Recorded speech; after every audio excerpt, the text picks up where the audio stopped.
মালাকুল মউতকে বলে, এ মালাকুল মউত, জান্নাত থেকে একটা সাদা শুভ্র রুমাল নিয়ে যাবি। সাদা সাদা একটা শুভ্র রুমাল জান্নাত থেকে নিয়ে যাবি, আর জান্নাত থেকে একটা খুশবু নিয়ে যাবি, খুশবু। সুবহানাল্লাহ। মালাকুল মউত জান্নাত থেকে একটা খুশবু আর একটা সাদা শুভ্র রুমাল নিয়ে আসে। যে আল্লাহর কোরআনকে মহব্বত করে, সকাল সন্ধ্যা কোরআন তেলাওয়াত করে, মালাকুল মউত আয়েশা তার সামনে হাজির হয়।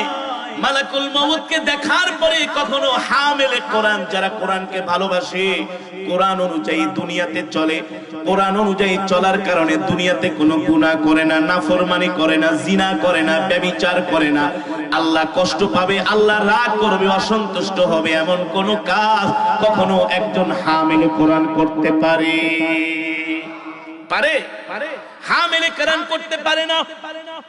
তখন মালাকুল মউত তার সামনে যখন আসে, মালাকুল মউতকে দেখার পরে একজন হামিলে কোরআন, যে কোরআন অনুযায়ী চলছে দুনিয়াতে, মালাকুল মউতকে দেখে হাসতে থাকে। সুবহানাল্লাহ।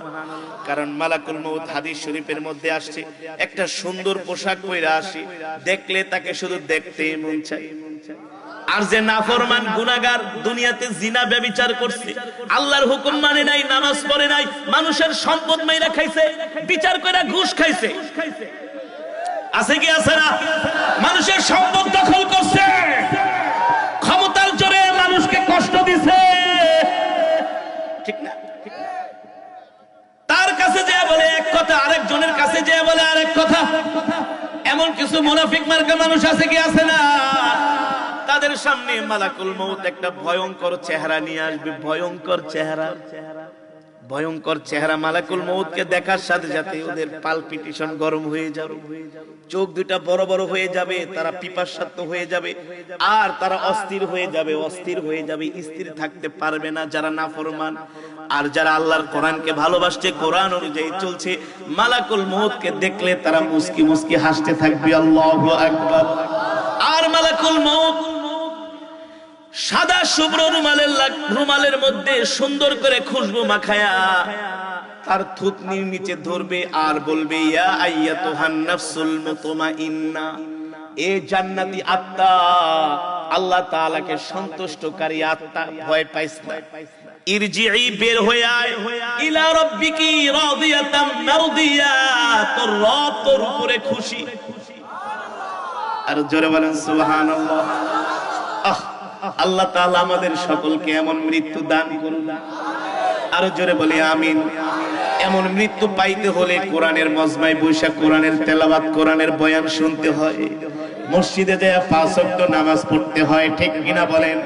যারা রাত 3টা পর্যন্ত জায়গা জায়গা ফুটবল খেলা দেখে আর মেসি নেইমার নেইমার কইয়া চিল্লায়, ওদের কপালে এমন মৃত্যু নাই। যারা বাংলা সিনেমা দেখে চায়ের দোকানে বৈশা 3 ঘন্টা লাগায় নামাজ পড়তে মসজিদে যায় না, ওদের কপালে এই মৃত্যু নাই, ঠিক কিনা বলে? তাদের কপালে এই মৃত্যু।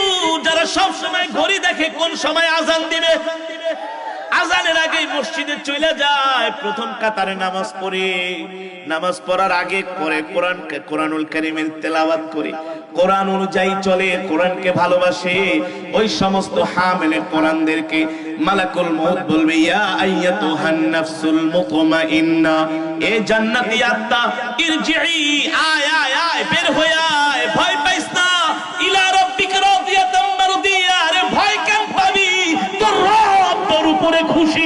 আল্লাহু আকবার। তোর রব তোকে ডাকতেছে, ফাদখুলি ফি ইবাদি ওয়াদখুলি জান্নাতি। আল্লাহ বলে, তুই আমার ইবাদত করছিস, এবার আমি আল্লাহ তোকে জান্নাত দিব। যখন মালাকুল মউত এই কথাগুলো বলে, তখন ওই হামিলে কোরআন, কোরআনকে যে ভালোবাসে, মুস্কি মুস্কি হাসে। এবার সাদা শুভ্র রুমালের মধ্যে আতর লাগায়, খুশবু লাগায়, জান্নাতের খুশবু। যখন মানুষ খুশবু লাগায়, আতর লাগায়, তখন কি করে? কি করে? ঘেরান নেয় না? ঘেরান নেয়, আবার ছাড়ে। জানতে এত সহজে বের হয় না। হয় দেখবেন একটা গরু যখন কোরবানির সময় জবাই করেন, 10 মিনিট 5 মিনিট লাগে জান বের হইতে, এত সোজা না। 10-15 জনে ধইরা রাখতে পারে না, যখন জানটা বের হয় এত সোজা না। একটা পশু যখন মারা যায় দেখবেন কত কষ্ট হয় জান বের হতে, ঠিক কিনা বলেন? একজন বদকার মানুষ যখন মারা যায় তার জান এত কষ্ট হয়, বের হওয়ার সময় এত কষ্ট হয়। আল্লাহর নবী বলে এত কষ্ট হয় পৃথিবীর মধ্যে মানুষ কোনোদিন এত কষ্ট পায় না একজন বদকারের জান যখন কবজ হয়। সাহাবায়ে কেরাম বলেন, আল্লাহর নবী তাহলে আমাদের জান কবজ হবে কিভাবে? বলে তোমরা জান্নাতি, তোমাদের জান কবজ হবে। আমার উম্মতদের মধ্য থেকে অনেক জান্নাতি উম্মত আছে, সাদা শুভ্র রুমালের মধ্যে আতর লাগায়া মালাকুল মউত তাদের থুতনির নিচে রাখবে, আর তারা জান্নাতের খুশবু পায়া লোভ সামলাতে পারবে না, জোরে একটা টান মারবে। আল্লাহু আকবার। জোরে একটা টান মারবে, টান মারার সাথে সাথে ঘুমায়া যাবে। সুবহানাল্লাহ। আরো জোরে বলেন সুবহানাল্লাহ। টান মারার সাথে সাথে ঘুমিয়ে যাবে। ঘুমান্ত অবস্থায় হালকা করে নাক দিয়ে একটু আবার ওই খুশবুর বাতাস বের হবে, সাথে সাথে রূহটা বের হয়ে যাবে। আর জোরে বলেন সুবহানাল্লাহ। তার আত্মাটাকে মালাকুল মউত চাই আলমে বারজাখে নিয়ে যাবে। আল্লাহু আকবার। জোরে বলেন আল্লাহু আকবার। আলমে বারজাখে নিবে। যখন তাকে গোসল করায়া কাফনের কাপড় পরায়া যখন তাকে কবরের মধ্যে নিয়ে যাবে, সে মনে করবে ঘুমায় আছে, সে মনে করবে ঘুমায় আছে, ঘুমের মধ্যে স্বপ্ন দেখতেছে। যখন তাকে কবরের মধ্যে শোয়ানো হবে সে বুঝতে পারবে তাকে কবরের মধ্যে শোয়া আত্মীয় স্বজন লাভ দিয়া জমিনে উঠা যাইতেছি। যদি জান্নাতি হয়, আল্লাহর পেয়ারা বান্দা হয়, ভয় পাবে না। আর যদি জাহান্নামী হয়, বদকার হয়, তখন বলবে বাবারে ভাইরে তোমরা আমাকে এভাবে কবরে একা একা রেখে যেও না, আমি এই কবরে একা একা থাকতে পারবো না। আল্লাহু আকবার। সাহাবায়ে কেরাম বলে, গো আল্লাহর নবী এই আওয়াজ কি আমরা শুনতে পারবো না? আল্লাহর নবী বলে, সাহাবীরা রে এই আওয়াজ যদি দুনিয়ার মানুষ শুনতো তাহলে দুনিয়ার মানুষ কোনো চাকরি বাকরি ব্যবসা বাণিজ্য কিছুই করতে পারতো না, ঠিক কিনা বলেন? এর সবচেয়ে বড় উদাহরণ হলো তুরস্কের ভূমিকম্প। মাত্র 45 সেকেন্ডের ভূমিকম্প, পরিবার শেষ না? মাত্র 45 সেকেন্ডের ভূমিকম্পে ব্যবসা বাণিজ্য শেষ, মাত্র 45 সেকেন্ডের ভূমিকম্পে চাকরি শেষ, মাত্র 45 সেকেন্ডের ভূমিকম্পে সন্তানের সাথে বাবার শেষ দেখা, মাত্র 45 সেকেন্ডের ভূমিকম্পে স্ত্রীর সাথে স্বামীর শেষ দেখা। যেই ঘরগুলো ধসে পড়েছে আত্মীয় স্বজনরা সেই বিধ্বস্ত বাড়ির সামনে যায় বসে থাকে, জানে এখানে তার আত্মীয় স্বজন ছেলে সন্তান সবাই চাপা পড়ে আছে, ঠিক কিনা বলে? তারা চাপা পড়ে আছে, এখানেই তাদের জীবনের শেষ। আর কোনদিন এই দুনিয়াতে তাদের সাথে দেখা হবে না। হবে? এই দুনিয়াতে কোনদিন তাদের সাথে দেখা হবে না।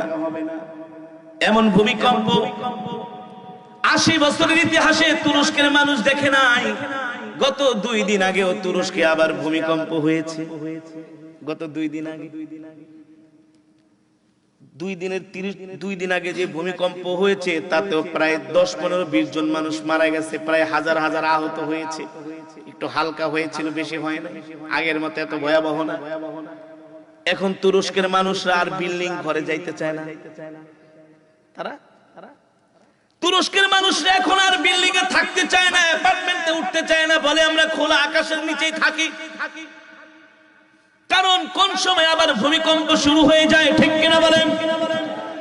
এই কারণেই তো আল্লাহ বলছেন, কুল ইন্নাল মাউতাল্লাযী তাফিররুনা মিনহু ফাইন্নাহু মুলাকীকুম সুম্মা তুরাদ্দুনা ইলা আলিমিল গায়ব। এই দুনিয়ার মানুষ, মৃত্যু থেকে যতই বাঁচার চেষ্টা করো না কেন, তোমরা মৃত্যু থেকে বাঁচতে পারবা না। মৃত্যু তোমাদেরকে ধাওয়া করতেছে, ঠিক কিনা বলেন? ওয়ামা তাদরি নাফসুম মাযা তাকসিবু গাদা। আল্লাহ বলে, আমার হুকুম মানুষ না, আমার ইবাদত করস না কেন, এত অহংকার করস? দুনিয়ার মানুষ এত কিছু জানোস, পারলে বল আগামীকাল সকালে তুই কি খাবি? পারবেন? ওমা তাদরি নাফসুম মাযা তাকসিবু গাদা। আল্লাহ বলে মানুষ জানে না আগামীকাল সকালে সে কি খাবে। ঠিক কিনা বলেন? আগামীকালকে তার জন্য কি রিজিক আছে সে জানে না। ওমা তাদরি নাফসুম বিআই আরদিন তামুত। দুনিয়ার মানুষ এটাও জানে না কোন জায়গায় তার মৃত্যু হবে। জানে?